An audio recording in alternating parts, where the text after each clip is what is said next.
Hello students, I am Arvinder Kaur at Mindar and we will continue our discussion on the chapter Civilizing the Native, Educating the Nation from Class 8th History. So this is the second video lecture for this chapter. In our previous video lecture, we discussed that what were the ideas of the Britishers regarding the education of Indians. या Indians को educate करने के लिए या उन्हें so called civilised बनाने के लिए ब्रिटिश ने यहाँ के एजुकेशनल सिस्टम में क्या क्या चेंजेस इंट्रोड्यूस किए. So till now we studied कि कैसे 1854 में वुड्स डिस्पैच जो है वो सेंड किया गया था फ्रॉम लंदन टू इंडिया और उसके अकॉर्डिंग यहाँ के एजुकेशन सिस्टम में चेंजेस इंट्रोड्यूस हुए. मीडियम ऑफ इंस्ट्रक्शन इंग्लिश को बना दिया गया and at the higher level बहुत सारी यूनिवर्सिटीज़ वगैरह जो थी वो हमारे कंट्री में इस्टेब्लिश हुई. So now we will study कि in the pre British time means British के आने से पहले हमारे यहाँ का एजुकेशन सिस्टम कैसा था. आखिर ब्रिटिश के आने से पहले भी तो यहाँ बच्चे पढ़ते होंगे ना, किसी स्कूल में तो वो जाते होंगे. So now we are going to discuss about those things. So let's continue with our chapter now. So children, in the pre-British time means British के आने से पहले हमारे यहाँ पे जो सिस्टम था एजुकेशन का जिसे ब्रिटिश ने चेंज किया, उस समय क्या हुआ करता था. उस समय हमारे कंट्री में हुआ करते थे गुरुकुल्स, आश्रम, पाठशालाएं और मदरसे जिनमें बच्चे जो हैं वो पढ़ा करते थे, एजुकेशन लेते थे. अब हमें कैसे पता कि उस समय ऐसा ही होता होगा, हमने तो नहीं देखा ना, तो हमें कैसे पता चलता है. तो उस समय बहुत सारे सर्वेज हुए जो ब्रिटिश ने करवाए थे, या बहुत सारी रिपोर्ट्स वगैरह जो थी वो तैयार की गई थी यहाँ के एजुकेशन सिस्टम को समझने के लिए, पुराने एजुकेशन सिस्टम को समझने के लिए. तो उन्हीं के बेसिस पे हमें ये चीज़ें क्लियर होती हैं कि उस समय हमारे यहाँ पे किस तरह से एजुकेशन दी जाती थी. सो उन्हीं में से एक सर्वे जो था वो कराया गया ब्रिटिश की तरफ से और उस सर्वे को किया था इन अंकल ने जो आपको ये इमेज में नज़र आ रहे हैं. इनका नाम था विलियम एडम्स. अब ये जो विलियम एडम्स थे ये एक स्कॉटिश मिशनरी थे. 1830 में ईस्ट इंडिया कंपनी ने इनको एक रिस्पॉन्सिबिलिटी दी कि इंडिया के जो वर्नाकुलर स्कूल्स हैं, वर्नाकुलर मीन्स जो लोकल लैंग्वेजेस में यहाँ पे स्कूल चल रहे थे. अब उस समय ऐसा नहीं होता था कि एजुकेशन हिंदी में दी जा रही है या इंग्लिश में दी जा रही है, तो कैसे दी जाती थी, जो जिस पर्टिकुलर एरिया की जो रीजनल लैंग्वेज होती थी, लोकल भाषा होती थी, लोकल बोली होती थी, उसमें एजुकेशन दी जाती थी. तो इन विलियम एडम्स को रिस्पॉन्सिबिलिटी दी गई कि जो वर्नाकुलर स्कूल्स की एजुकेशन है उसके ऊपर एक रिपोर्ट तैयार करके ब्रिटिश को सौंपे. तो इन्होंने जो रिपोर्ट अपनी प्रेजेंट की, जो रिपोर्ट बनाई, इट वाज वेरी इंटरेस्टिंग, बहुत इंटरेस्टिंग रिपोर्ट थी. ऐसा क्या था उस रिपोर्ट में देखिए. तो एडम ने यहाँ पे बंगाल और बिहार के जो डिस्ट्रिक्ट्स थे उनका टूर किया और वहाँ पे उन्हें पता चला कि इन एरियाज़ में, बंगाल और बिहार में ही सिर्फ 1 लाख के आसपास पाठशालाएं हैं. और इन पाठशालाओं में क्या होता था, छोटे छोटे स्कूल होते थे, पाठशाला मतलब, जिनमें कि मोर देन 20 स्टूडेंट्स जो थे वो स्टडी कर रहे थे हर एक पाठशाला में. और अगर overall total number of students निकाला जाए इन पाठशालाओं में जो पढ़ रहे थे उस समय बच्चे, तो it was near about 20 lakh. अब ये जो रिपोर्ट है ये सिर्फ बंगाल और बिहार के ऊपर तैयार हुई थी. तो आप इमेजिन करके देखो कि पूरे कंट्री में उस समय कितने बच्चे जो थे वो पाठशालाओं में पढ़ते होंगे, अगर सिर्फ बंगाल और बिहार में ही 20 लाख के आसपास पढ़ रहे थे. एंड इन स्कूल्स को सेटअप किसने किया था, इन पाठशालाओं को. तो ये पाठशालाएं जो थी उस समय जो हमारी कंट्री के वेल्दी पीपल होते थे, वेल्दी पीपल मीन्स जो अमीर लोग होते थे, उन्होंने सेटअप की थी. इवन कभी कभी कोई जो टीचर होता था जिसको गुरु बोला जाता था वो भी अपनी कोई एक पाठशाला पर्सनल भी सेटअप कर लेते थे बच्चों को एजुकेशन देने के लिए. सो in these pathshalas the system of education was very flexible. Flexible means किस तरह का सिस्टम था? बहुत ही लचीला. मीन्स फ्यू थिंग्स तो ऐसी थी इनमें जिनको आप आजकल के स्कूल के साथ भी थोड़ा बहुत कनेक्ट कर सकते हो. Means there were no black boards, no books, no building and no furniture. Means पाठशाला ऐसा स्कूल होती थी जिसमें कोई बिल्डिंग ही नहीं है, जिसकी ना बुक्स हैं ना ब्लैक बोर्ड है. तो फिर स्कूल चलता कहाँ था? तो generally they were held under a tree. Class जो थी किसी पेड़ के नीचे या किसी शॉप के कॉर्नर में या किसी टेम्पल में या किसी टीचर के घर पे ही अक्सर जो है वो क्लास जो है वो अरेंज हो जाती थी.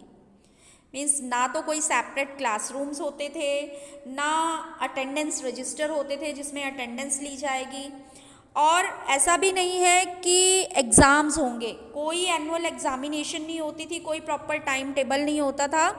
तो मीन्स एक क्लास को पास करने के बाद बच्चे किसी दूसरी क्लास में प्रमोट भी नहीं होते थे. तो पढ़ते कैसे थे? सारे के सारे बच्चे एक ही जगह पे बैठते थे इकट्ठे. एंड जो टीचर होता था it use to interact separately with the students. हर एक बच्चे को उसकी प्रीवियस नॉलेज को देखते हुए टीचर सेपरेटली अलग अलग जो वर्क है वो कराया करते थे. अब बच्चे फीस तो देते होंगे ना अगर स्कूल जा रहे हैं, तो वो जो फीस होती थी it was also dependent on the income of the parent. मतलब ऐसा नहीं है कि सब बच्चों को पर्टिकुलर एक अमाउंट पे करना है. जिसके पेरेंट्स की जैसी इनकम होती थी वो उसके अकॉर्डिंग टीचर को पे कर देते थे. मीन्स जो रिच हैं दे पे मोर देन द पुअर.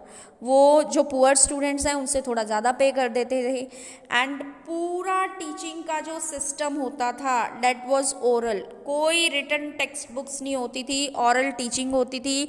सिर्फ टीचर ही डिसाइड करता था कि उसको क्या पढ़ाना है according to the needs of the student. बच्चों को जितना आता है उससे थोड़ा सा और एक्स्ट्रा अगले दिन करा दिया जाता था. So this was the whole system. इतना फ्लेक्सिबल सिस्टम था ये कि जो लोकल नीड्स होती थी उनको पूरे तरीके से सेटिस्फाई किया जाता था. Local needs means for example like क्योंकि ज़्यादातर उस समय तो रूरल इंडिया था ना, एग्रीकल्चर था लोगों का ऑक्यूपेशन मेनली. तो जिन दिनों में हार्वेस्ट टाइम होता था मीन्स फसल के कटने का टाइम होता था, तो उस समय जो गांव के बच्चे होते थे वो अक्सर खेतों में काम किया करते थे अपनी फैमिली के साथ. तो उन दिनों में पाठशालाएं नहीं चलती थी. मीन्स उस समय कोई स्कूल नहीं, छुट्टियां रहेंगी. एंड जो पाठशाला थी that started once again when the crops had been cut and stored. जब पूरा खेतों का काम ख़त्म हो गया, फसल कट चुकी है, स्टोर कर लिया है, तो अब फैमिली की कोई रिस्पॉन्सिबिलिटी नहीं है, तो फिर ऐसे टाइम में जो पाठशालाएं थी वो दोबारा से कंटिन्यू करनी शुरू हो जाती थी. तो देखो अब ब्रिटिश के आने के बाद अब ये सारा सिस्टम जो था धीरे धीरे चेंज होने लगा. मीन्स ये जो लोकल पाठशालाएं थी इतने अच्छे तरीके से फंक्शन कर रही थी, काम चल रहा था, वो धीरे धीरे कैसे इसमें चेंज किया गया. देखो 1850 तक तो गवर्नमेंट मेनली हायर एजुकेशन के साथ कंसर्न थी. मीन्स उस समय तक लोकल जो पाठशालाएं थीं वो विदाउट मच इंटरफेरेंस जो थी वो काम करती रही. उस समय उनमें इतनी दिक्कत नहीं आई क्योंकि ब्रिटिश जो थे वो तो अभी हायर एजुकेशन में चेंजेस ला रहे थे ना. But after 1854 now the company took a decision to improve these schools. अब 1854 में ऐसा क्या स्पेशल हुआ था? 1854 में वुड्स डिस्पैच जो था वो भेजा गया था लंदन से. अब ब्रिटिश यहाँ के वर्नाकुलर एजुकेशन सिस्टम में चेंजेस लाने लगे. क्यों ज़रूरत पड़ी? क्योंकि उन्होंने नोटिस किया कि हायर एजुकेशन पे तो हमने मीडियम ऑफ इंस्ट्रक्शन इंग्लिश बना दिया, लेकिन अगर लोअर लेवल से ही बच्चों को इंग्लिश की एजुकेशन नहीं दी जाएगी तो उनको हायर लेवल पे सीखने में दिक्कत आएगी. वो इतनी अच्छे से नए माहौल में जो हैं वो नहीं ढल पाएंगे. So it felt that this could be done by introducing order. एक ऑर्डर के थ्रू, एक प्रॉपर सिस्टम के थ्रू अगर प्राइमरी लेवल से ही हम अपने तरीके की एजुकेशन देंगे तो इस सिस्टम को सुधारा जा सकता है। सो उन्होंने क्या किया, they started to introduce new routines and new rules. New routines मतलब स्कूल का एक प्रॉपर रूटीन बनाया गया कि बच्चे कितने बजे स्कूल आएंगे और कितने बजे घर जाएंगे। पहले तो ये सब कुछ नहीं होता था ना, नए रूल्स और रेगुलेशंस जो थे वो तैयार किए गए। तो अब क्या क्या मेजर्स किए गए, क्या क्या सुधार किए गए कंपनी की तरफ से, let us see now. Pandits were appointed as in charge to look after 4 to 5 schools. Pandits appoint किए गए, गवर्नमेंट पंडित्स, इनको इंचार्ज बनाया गया कि इन्हें जो है 4 से 5 स्कूलों को जो है वो लुक आफ्टर करना है, उनको जो है उनके ऊपर निगरानी रखनी है किस तरह से काम होगा। और पंडित का काम क्या होता था, that he had to visit the पाठशाला, पाठशाला विजिट करेंगे वो जाके, एंड वहाँ पे जो सिस्टम होगा एजुकेशन का उसको इम्प्रूव करने के लिए काम करेंगे। और बहुत सारे नए फीचर्स भी इंट्रोड्यूस किए गए। Now what were these new features, like in पाठशालाओं को एक्सेप्ट करने पड़े इन सब चीज़ों को कि अब जो टीचिंग होगी वो ऑरल टीचिंग नहीं दी जाएगी, बल्कि कैसी टीचिंग होगी, टेक्स्ट बुक्स के थ्रू, बुक्स जो हैं उनमें से पढ़ाया जाएगा, जो बुक्स में होगा वही पढ़ाया जाएगा। एंड इवन एनुअल एग्जामिनेशन भी होगी कि साल के आखिरी में एग्ज़ाम देने होंगे कितने बच्चों को कितनी नॉलेज जो है वो गेन की है। एंड अब जो स्टूडेंट्स थे दे वर आस्क्ड टू पे द रेगुलर फीस ऑल्सो, अब उन्हें फ़ीस देनी होगी एंड उन्हें रेगुलर क्लासेस भी अटेंड करनी होगी और उन्हें एक फिक्स सीट के ऊपर बैठना होगा क्लास में जाके, और जो नए रूल्स होंगे, नया टाइम टेबल होगा उसको फॉलो करना होगा। और जो टीचर्स होंगे, जो गुरु होगा जो पढ़ाएगा, उसको भी अपनी पीरियोडिक रिपोर्ट जो है वो सबमिट करनी होगी कि उसने बच्चों को क्या पढ़ाया और कितने बच्चों ने कितना सीखा। एंड ये पूरा सिस्टम जो है इस तरीके से इंट्रोड्यूस किया गया। अब देखो, जिन पाठशालाओं ने तो गवर्नमेंट के इन रूल्स को एक्सेप्ट कर लिया, सो गवर्नमेंट ने उनको सपोर्ट करना शुरू किया, गवर्नमेंट की तरफ से उनको फंड्स वगैरह, ग्रांट्स जो थी वो प्रोवाइड की जाने लगी। और जिन पाठशालाओं ने इन रूल्स को एक्सेप्ट नहीं किया, उन्होंने कहा नहीं जी हम तो अपना पुराने वाला सिस्टम ही चलाते रहेंगे, तो उनको गवर्नमेंट की तरफ से there were the no grants, उनको कोई फंड या कोई ग्रांट जो है वो प्रोवाइड नहीं की जा रही थी। सो इस तरीके से न्यू रूल्स और न्यू रूटीन्स जो थी वो सेटअप हुई, but they had another consequence also, एक अलग इसका रिजल्ट भी देखने को मिल रहा था। लाइक जो अर्लियर सिस्टम था वहाँ पे तो जो पुअर पीजेंट्री फैमिलीज़ होती थी, गरीब किसानों के जो बच्चे होते थे वो भी पाठशाला जा रहे थे, क्योंकि कोई फिक्स टाइम टेबल नहीं है, सब कुछ इतना फ्लेक्सिबल था, कोई रेगुलर अटेंडेंस की ज़रूरत नहीं थी। इवन जब उनकी फसल के कटने का टाइम होता था तो लाइक प्रीवियसली टोल्ड कि पुअर फैमिलीज़ के बच्चे अपने परिवार के साथ खेतों में काम भी कर लिया करते थे। अब इस टाइप के सिस्टम में जो कि इतना रिजिड बना दिया था, तो अब वो रेगुलर ना तो स्कूल अटेंड कर पा रहे थे, ना ही बहुत सारे बच्चे ऐसे होते थे जो कि इतनी फ़ीस पे कर पाते थे, क्योंकि उस समय तो फ्लेक्सिबल सिस्टम था ना कि जिसके पास जितने पैसे हैं जाके टीचर को उतनी दक्षिणा जो है वो दे दी जाती थी। But now the system had changed. अब जहाँ ब्रिटिश ऑफिशियल्स जो है वो एजुकेशन को लेके इस तरह की इनोवेशंस कर रहे थे, उसी समय कुछ एक इंडियंस भी ऐसे थे जो इंडियंस की ही एजुकेशन को लेके कंसर्न थे। So in India there were many Indian thinkers who wanted to introduce the Western education system in India. Means बहुत सारे इंडियंस जो थे वो उस समय वेस्टर्न एजुकेशन के फेवर में थे कि हाँ इंडियंस को वेस्टर्न एजुकेशन दी जाए। बाय, क्योंकि उनका मानना था कि इंडिया भी जो है अगर वहाँ के लोगों को भी वेस्टर्न एजुकेशन मिलती है तो इंडियंस भी अपने आप को मॉडर्नाइज कर सकेंगे। जैसे यूरोप में डेवलपमेंट्स हो रही हैं, यहाँ पे भी वैसी डेवलपमेंट्स जो हैं वो होंगी। सो देवर अर्ज्ड कि ब्रिटिश जो हैं यहाँ ज़्यादा से ज़्यादा स्कूल्स खोलें, ज़्यादा से ज़्यादा कॉलेजेस जो हैं वो हमारे कंट्री में खोले जाएं। But at the same time कुछ इंडियंस ऐसे भी थे like Rabindranath Tagore, Mahatma Gandhi, who oppose the system of the western education, जिन्होंने कि वेस्टर्न एजुकेशन सिस्टम को अपोज किया। अब इनके क्या व्यूज़ रहे? First of all we will talk about the Mahatma Gandhi. Okay, so देखो, महात्मा गांधी का मानना था that the English education enslaved us, means कि उन्होंने ये आर्ग्यूमेंट दिया कि जो कॉलोनियल एजुकेशन है उससे इंडियंस गुलाम बनते जा रहे हैं। क्यों गुलाम बनते जा रहे हैं? क्योंकि उनके जो माइंड्स हैं उसमें एक सेंस ऑफ इन्फ्योरिटी आ रही है, वो अपने आप को यूरोपियन से इन्फीरियर समझने लगे हैं। और क्योंकि जो एजुकेशन दी जा रही है उसमें ब्रिटिश की टेक्स्ट बुक्स कैसी होती थी, जिसमें वेस्ट की जो ग्लोरी है उसको बढ़ा चढ़ा के दिखाया जाता था, मीन्स वेस्टर्न कल्चर को सुपीरियर बताया जा रहा था। तो इससे उन्हें लग रहा था कि अगर वेस्टर्न सिविलाइजेशन को एज अ सुपीरियर शो किया जा रहा है तो इससे हमारा अपना कल्चर, हमारा अपना जो गौरव है हमारे पास्ट का, वो सब डिस्ट्रॉय होता चला जा रहा है। इंडियंस अपने कल्चर से दूर चलते चले जा रहे हैं और इंडियंस को इस तरह के एजुकेशन लेने के बाद वो कैसे बनते जा रहे हैं? They are all the time admiring the British rules. वो ब्रिटिश रूल्स को अब एडमायर कर रहे हैं, उनको वो रूल्स पसंद आने लगे हैं। तो महात्मा गांधी क्या चाहते थे? He strongly felt that Indian languages ought to be the medium of teaching, कि अगर इंडियंस को एजुकेशन देनी है तो इंडियन लैंग्वेजेस में दी जाए।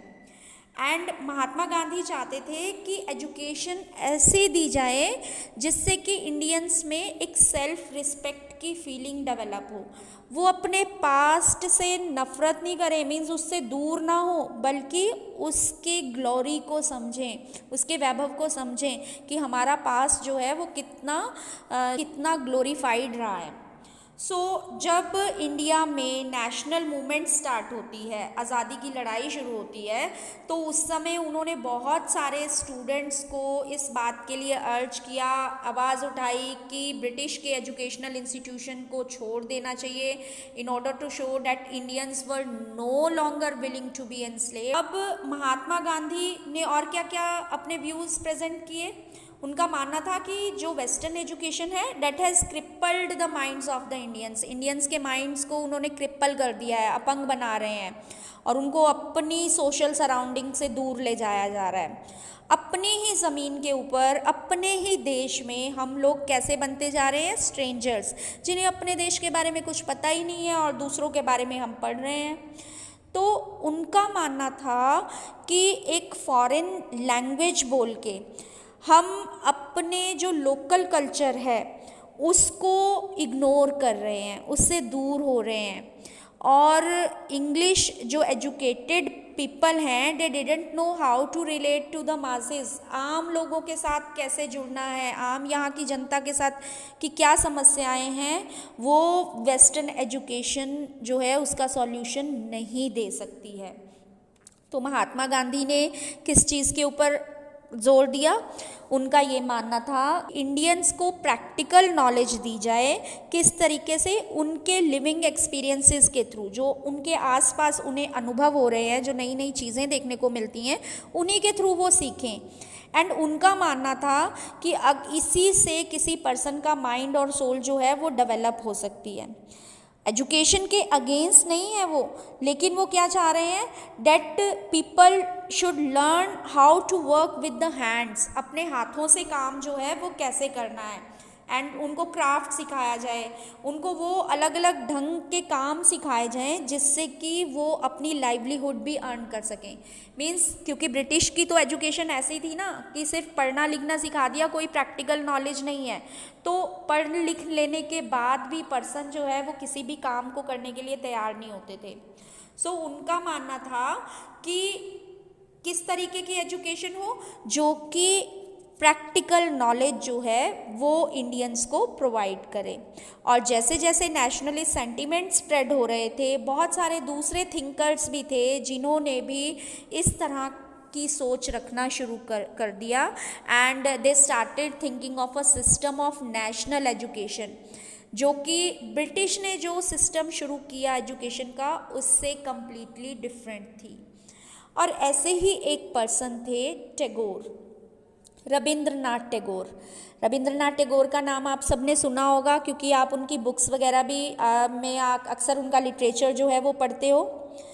एंड जानते हैं वो उन्होंने और ऐसा क्या क्या किया था। देखिए, रविंद्रनाथ टैगोर ने स्टार्ट किया एक इंस्टीट्यूशन 1901 में, उसका नाम था शांति निकेतन। जब रविंद्रनाथ टैगोर बहुत छोटे थे ना, तो उन्हें स्कूल जाने से बहुत नफ़रत थी, और उनको लगता था कि स्कूल का जो एटमॉस्फेयर है बहुत ही सफोकेटिंग होता है, ऑप्रेसिव होता है, और उनको स्कूल एक जेल की तरह लगता था। सो उन्होंने क्या किया, जब टैगोर का माइंड जो था, जब बाकी के बच्चे तो टीचर की बात सुन रहे हैं, वो उनका दिमाग बाहर घूमता रहता था, तो उनके ये जो एक्सपीरियंस थे स्कूल डेज़ के, इन्हीं को शेप अप करके उन्होंने एजुकेशन को लेके नए आइडियाज़ निकाले। उनके वो नए आइडियाज़ क्या थे, उन्हीं के बेसिस पे टैगोर ने एक स्कूल खोला, Shanti Niketan, and he saw it as an abode of peace. Abode of peace का क्या मतलब होता है? अबोर्ड ऑफ पीस मीन्स शांति का घर, मीन्स शांति निकेतन। तो ये वो स्कूल था जो उनके बचपन के जो आइडियाज़ थे स्कूल को लेके, जिनके बेसिस पे उन्होंने क्रिएट किया था कि जहाँ पे जो बच्चे हैं वो क्या होंगे, माइंड फ्री होके और क्रिएटिव वे में जो है वो लर्निंग जो है वो सीखेंगे। उनका मानना था कि चाइल्डहुड टाइम एक ऐसा टाइम होता है कि बच्चे जो हैं वो सेल्फ लर्निंग करते हैं, और बजाय इसके कि उन्हें स्कूल की एक बिल्डिंग में कस के एक जेल की तरह रख दिया जाए, उससे अच्छा उन्हें नेचुरल एनवायरनमेंट में जो है वो एजुकेशन देनी चाहिए। उनको जो है अलग अलग इमेजिनेटिव जो है वो अंडरस्टैंडिंग के थ्रू टीचर्स जो हैं वो एजुकेशन प्रोवाइड कर सकते हैं। और टैगोर के इन्हीं व्यूज़ के थ्रू उन्होंने जब ये इंस्टीट्यूशन खोला, तो इन्होंने बोला कि जो ये एग्जिस्टिंग स्कूल्स हैं ना आजकल के, ये क्या करते हैं, बच्चों के अंदर वो जो एक क्रिएटिवनेस होती है, क्रिएटिव लर्निंग के जो आइडियाज़ होते हैं, उस डिज़ायर को पूरी तरीके से ख़त्म कर रहे हैं। तो ये जो स्कूल था ये 100 किलोमीटर कलकत्ता से दूर खोला गया, रूरल एरिया में बिल्कुल। और वहाँ पे क्या होता था, देखो ये आपको यहाँ एक इमेज नज़र आ रही है, ये शांति निकेतन ही है, टैगोर का खोला हुआ जो स्कूल था। यहाँ पे जो एजुकेशन थी वो कैसे दी जाती थी, बिल्कुल ट्रीज़ के नीचे, खुले में पेड़ों के नीचे एजुकेशन दी जा रही है, जहाँ पे कि बच्चे नेचुरल एनवायरनमेंट के साथ जो हैं वो एजुकेशन लेते थे। तो टैगोर और गांधी जी के आइडियाज़ जो थे वो बहुत कुछ सिमिलर थे एजुकेशन को लेके, but however there was a difference, एक डिफरेंस ज़रूर था।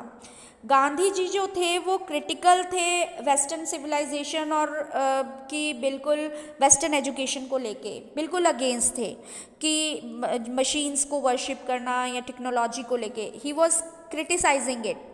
बट टैगोर जो थे, he had the combine elements of the modern western civilisation with what we saw in the best within the Indian tradition. कि means उनका मानना था कि जो कुछ वेस्टर्न एजुकेशन में हमें अच्छा मिलता है वेस्ट के कंट्रीज से, वो भी सीखना चाहिए, लेकिन उसको कंबाइन करके इंडियन ट्रेडिशन के साथ। ऐसा नहीं है कि बिल्कुल वेस्ट से दूर हट जाएं और सिर्फ इंडियन ट्रेडिशन के साथ चले। उनका मानना था कि दोनों के कम्बिनेशन को आगे बढ़ाना है, और इसीलिए उन्होंने एम्फेसाइज किया need to teach science and technology at the Shanti Niketan, कि शांति निकेतन में आर्ट, म्यूज़िक, डांस तो सिखाया ही जाए, साथ साथ साइंस और जो टेक्नोलॉजी है उसकी भी एजुकेशन दी जाए। बहुत ऑन द वन हैंड जहाँ पे कि कुछ लोग ऐसे थे जो चाह रहे थे कि ब्रिटिश जो एजुकेशन का सिस्टम है वो आगे बढ़ाया जाए और कुछ चाह रहे थे कि उसको थोड़ा और एक्सटेंड किया जाए ताकि wider section of the people इसमें इन्वॉल्व हो सकें। वहीं कुछ ऐसे भी लोग थे उस समय हमारी सोसाइटी में जो कि कुछ अल्टरनेटिव सिस्टम्स क्रिएट करना चाह रहे थे ताकि लोगों को उनके कल्चर के बारे में, और या आप जिसे कह सकते हैं कि ट्रूली नेशनल जो एजुकेशन है वो दी जाए, ऐसा सिस्टम वो लोग क्रिएट करना चाहते थे। हालांकि नेशनल एजुकेशन को लेके डिबेट्स जो हैं वो हमारे कंट्री में आज तक भी चलते रहते हैं। Means after the independence also till now people use to discuss about our national education policy. So this was whole कि ब्रिटिश के टाइम से लेके अब तक हम देखते हैं कि किस किस तरह से जो चेंजेस हैं हमारी एजुकेशनल सिस्टम में इंट्रोड्यूस हुए। I hope all the concepts are clear to you and stay connected with us for the further video lectures. That's all for today.